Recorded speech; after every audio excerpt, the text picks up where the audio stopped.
विगत 20,000 वर्षदेखि केही ठूला ज्ञानी मानिसहरूले खुशी अर्थात् ह्याप्पिनेसलाई एउटा बेकार र घटिया चीज बताइरहेका छन्।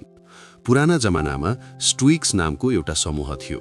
उनीहरूले एपिक्युरस नामका एक व्यक्तिको धेरै मजाक उडाए, किनभने उनी भन्थे कि खुशी रहनु राम्रो कुरा हो। ती मानिसहरू उनलाई सुँगुर अर्थात् पिग जस्तो भन्थे र उनको बारेमा नराम्रा र झुटो कुराहरू फैलाउँथे। यी ज्ञानी मानिसहरू बाहिरबाट त राम्रा बन्थे, तर भित्रबाट धेरै कठोर थिए। यिनमध्ये एकजनाले त ताराहरू र जमिनको सही जानकारी दिने व्यक्तिलाई सजाय दिलाउन चाहे। अर्का एक राजा थिए जसले क्रिस्चियन मानिसहरूलाई धेरै सताए। अर्का एक प्रख्यात मानिस थिए जसले धेरै पैसा थुपारे र मानिसहरूलाई यति उच्च ब्याजमा ऋण दिए कि मानिसहरू दिक्क भएर लड्न र मर्न तयार भए। पुराना समयका कुरा यही अन्त गरौँ। अब यदि हामी आजको समयको कुरा गर्ने हो भने जर्मनीका केही शिक्षित मानिसहरूले पनि यस्ता खतरनाक कुरा सिकाए जसले गर्दा पूरा संसारको अवस्था खराब भयो।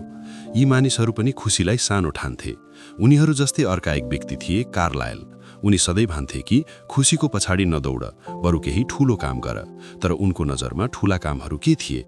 निर्दोष मानिसहरूलाई मार्नु र अरूमाथि जुल्म गर्नु।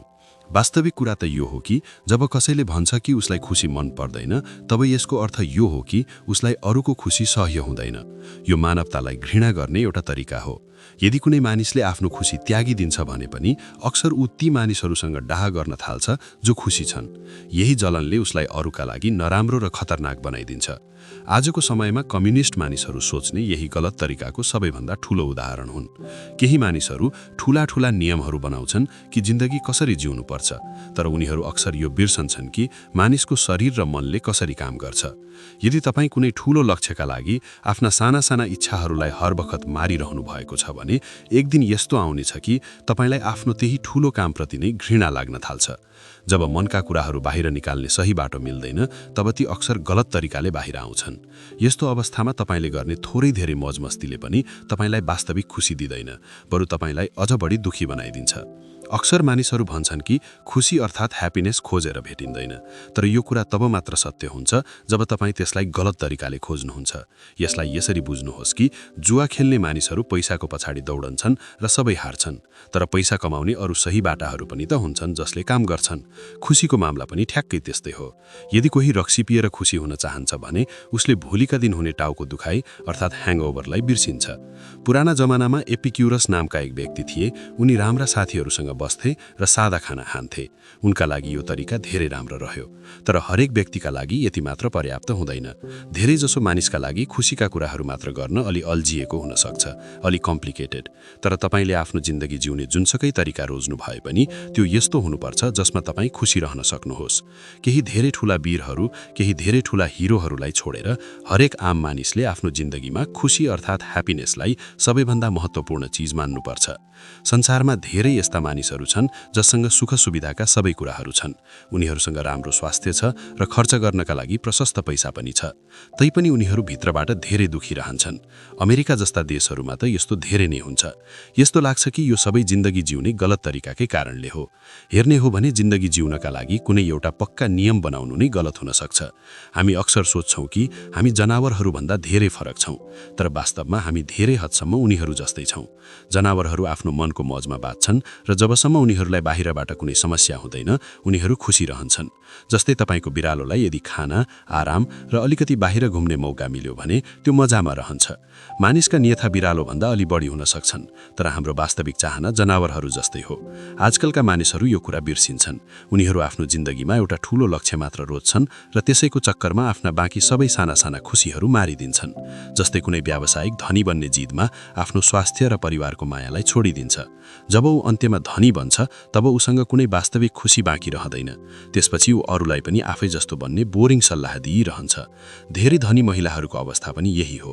उनीहरूलाई सायद किताब वा पेन्टिङमा कुनै वास्तविक रुचि हुँदैन, तर उनीहरू शिक्षित अर्थात् कल्चर्ड देखिनका लागि घण्टौँसम्म बोर भइरहन्छन्। उनीहरू किताब यसकारण पढ्दैनन् कि समाजमा उनीहरूको नाम होस्। उनीहरू यो बिर्सन्छन् कि किताबहरू खुसी हुनका लागि हुन्, देखावटी अर्थात् शो अफ गर्नका लागि होइनन्। यदि तपाईँ आफ्नो वरपर खुसी रहने पुरुष र महिलाहरूलाई देख्नुहुन्छ भने तपाईँले पाउनुहुन्छ कि उनीहरूमा केही कुराहरू उस्तै छन्। सबैभन्दा महत्त्वपूर्ण कुरा यो हो कि उनीहरू केही यस्तो काम गर्छन् जुन गर्न उनीहरूलाई आफैलाई मजा आउँछ। साथै त्यो कामबाट बिस्तारै केही यस्तो बनिरहेको छ जस देखेर उनीहरूलाई धेरै खुसी मिल्छ। जुन आमाहरू आफ्ना छोराछोरीसँग मनदेखि नै खुसी रहन्छन् उनीहरूलाई आफ्नो परिवार पाल्नमा धेरै सुकुन मिल्छ। यसरी नै आर्टिस्टहरू, लेखकहरू र वैज्ञानिकहरू पनि तब खुसी रहन्छन् जब उनीहरूलाई आफ्नो काम मनपर्छ। तर यस्तो खुसी साना कामहरूबाट पनि मिल्न सक्छ। सहरमा जागिर गर्ने मानिसहरू बिदाको दिन आफ्नो बगैँचामा कुनै पैसा बिना नै निकै मेहनत गर्छन्। जब वसन्तको मौसम आउँछ र फूलहरू फुल्छन् तब उनीहरूलाई धेरै खुसी लाग्छ कि उनीहरूले आफ्नै हातले केही सुन्दर चिज बनाएका छन्। केही काम नगरी खुसी रहन असम्भव छ, तर यदि काम धेरै भयो वा पूर्ण रूपमा बेकार भयो भने पनि कोही खुसी रहन सक्दैन। काम तब राम्रो लाग्छ जब त्यसले कुनै स्पष्ट लक्ष्यतर्फ लैजान्छ र तपाईँको मनको विरुद्ध हुँदैन। यसलाई एउटा कथाबाट बुझ्नुहोस्। एउटा कुकुर खराएको पछाडि तबसम्म दौडन्छ जबसम्म त्यो पूर्ण रूपमा थकित हुँदैन, तर ऊ त्यो दौडमा पनि खुसी रहन्छ। तर यदि तपाईँले त्यही कुकुरलाई दौडिने मेसिनमा चढाउनुभयो र आधा घण्टापछि उसलाई राम्रो खाना दिनुभयो भने ऊ तबसम्म खुसी हुँदैन जबसम्म उसले खाना पाउँदैन। यस्तो यसकारण हुन्छ कि किनभने मेसिनमा दौडनु उसको कुदरती काम वा नेचुरल एक्टिभिटी होइन। आजको संसारमा सबैभन्दा ठूलो समस्या यही हो कि हाम्रा धेरैजसो कामहरू नेचुरल रहेनन्। नतिजा यो छ कि आजका मानिसहरूले जुन कामबाट पैसा कमाउँछन् त्यसमा उनीहरूलाई वास्तविक खुसी मिल्दैन। उनीहरूलाई खुसी हुनका लागि कामभन्दा बाहिरका कुराहरू खोज्नुपर्ने हुन्छ। यदि तपाईँको काम धेरै थकाउने खालको छ भने तपाईँ कामपछि मात्र बसेर मजा लिन चाहनुहुन्छ, जस्तै फुटबलको म्याच हेर्नु वा फिल्म हेर्न जानु। तर यसबाट मनलाई त्यति शान्ति मिल्दैन किनभने तपाईँले आफै केही नयाँ बनाउनु भएन। वास्तविक खुसी त ती खेलाडीहरूलाई मिल्छ जो मैदानमा आफै खेलिरहेका छन्, किनभने उनीहरू त्यो काममा आफै सामेल छन्। हामी अक्सर यसकारण एउटा खास तरिकाले व्यवहार गर्छौं किनभने हामीलाई डर हुन्छ कि हाम्रा छिमेकीहरूले हाम्रा बारेमा के सोच्छन्। हामी चाहन्छौं कि मानिसहरूले हाम्रो इज्जत गरून् र हामीलाई घटिया नसोचुन्। यस चक्करमा हामी आफ्नो वास्तविक खुसी मारिदिन्छौं। जो मानिसहरू सधैँ पूर्ण रूपमा सही देखिने कोसिस गर्छन् उनीहरू अक्सर बोर भन्छन्। यो देखेर धेरै दुःख लाग्छ कि आमाहरू आफ्ना छोराछोरीलाई शान्त र कठपुतली जस्तो बनाउन सिकाउँछन् मात्र यसकारण कि समाजमा मानिसहरूले उनीहरूलाई उच्च खानदानको ठानुन्। आजको यो प्रतिस्पर्धाको दौडमा मानिसहरू नाम र शक्तिको पछाडि दौडन्छन्, तर यही कुरा खुसीको बाटामा सबैभन्दा ठूलो अवरोध हो। म यो भनिरहेको छैन कि सफलता जरुरी छैन। सफलताबाट खुसी मिल्छ, तर सफलता मात्र पर्याप्त छैन। तपाईँ धेरै धनी हुन सक्नुहुन्छ र मानिसहरूले तपाईको तारिफ पनि गर्न सक्छन्, तर यदि तपाईसँग राम्रा साथी र सानातिना शौकहरू छैनन् भने तपाईँ भित्रबाट दुखी नै रहनुहुनेछ। मात्र संसारलाई देखाउनका लागि जिउनु एउटा धेरै नै बोरिङ तरिका हो। यदि कुनै मानिस स्वस्थ छ, हेल्दी छ र उसँग पेटभर खाना छ भने उसलाई खुसी रहनका लागि दुईटा कुराको आवश्यकता पर्छ जो एक अर्कासँग फरक लाग्छन्। पहिलो कुरा हो एउटा पक्का ढाँचा अर्थात् फ्रेमवर्क, अर्थात् कुनै ठूलो उद्देश्य, कुनै ठूलो पर्पस जस्तै तपाईको परिवार वा तपाईको काम। दोस्रो कुरा हो खेलकुद अर्थात् प्ले, अर्थात् यस्ता कामहरू जुन तपाईँ कुनै फाइदाका लागि होइन बरु मात्र मजाका लागि गर्नुहुन्छ। यदि तपाईको परिवार वा तपाईको कामले सधैँ तपाईलाई दुःख दिन थाल्यो भने त्यसले तपाईलाई खुसी दिन सक्दैन।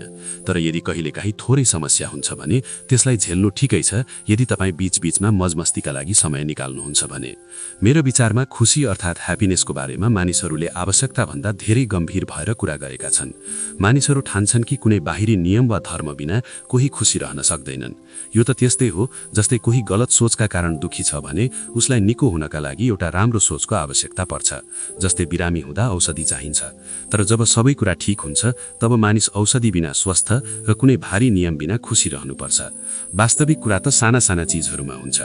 यदि कुनै मानिस आफ्नो श्रीमती र छोराछोरीसँग खुसी छ, आफ्नो काममा सफल छ र उसलाई दिनरात वा परिवर्तन भइरहेको मौसम हेर्नमा मजा आउँछ भने ऊ सधैँ खुसी रहनेछ।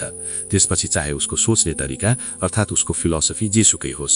अर्कोतर्फ यदि कसैलाई आफ्नो श्रीमतीसँग घृणा छ, छोराछोरीको हल्ला सह्य छैन र आफ्नो अफिस एउटा डरलाग्दो सपना जस्तो लाग्छ, यदि उसले दिउँसो रात हुने प्रतीक्षा गर्छ र रातमा सूर्य उदयने प्रार्थना गर्छ भने उसलाई कुनै नयाँ ज्ञानीको होइन बरु आफ्नो जिउने ढंग अर्थात् रुटिन बदल्ने आवश्यकता छ। उसलाई सायद राम्रो खाना वा थोरै व्यायामको आवश्यकता छ। मानिस पनि एक प्रकारको जनावर नै हो र उसको खुसी उसको शरीरको अवस्थामा बढी टिकेको हुन्छ जति हामी सोच्न चाहँदैनौँ। यो कुरा सुन्नमा धेरै सामान्य लाग्न सक्छ, तर मलाई यसमा पूरा भरोसा छ। मलाई पक्का विश्वास छ कि जुन ठूला व्यावसायिकहरू दुखी रहन्छन् उनीहरूले आफ्नो सोच बदल्नुको सट्टा यदि हरेक दिन कैयौं माइल पैदल हाड्ने हो भने उनीहरू बढी खुसी हुनेछन्। पुराना जमानाका एक ठूला नेता जेफरसनको पनि यही मान्यता थियो। उनी त घोडाको सवारीलाई पनि यसकारण मन पराउँदैनथे कि त्यसले मानिसलाई पैदल हाड्न छोडाइदिन्छ। यदि उनले आजको कार देख्ने भए सायद उनीसँग बोल्नका लागि शब्द नै बाँकी रहन्थेन। यो खण्डमा यति नै। हामी फेरि भेट्नेछौँ एउटा नयाँ एपिसोडमा नयाँ विषयका साथ। हामीलाई सब्स्क्राइब गर्नुहोस्। धन्यवाद।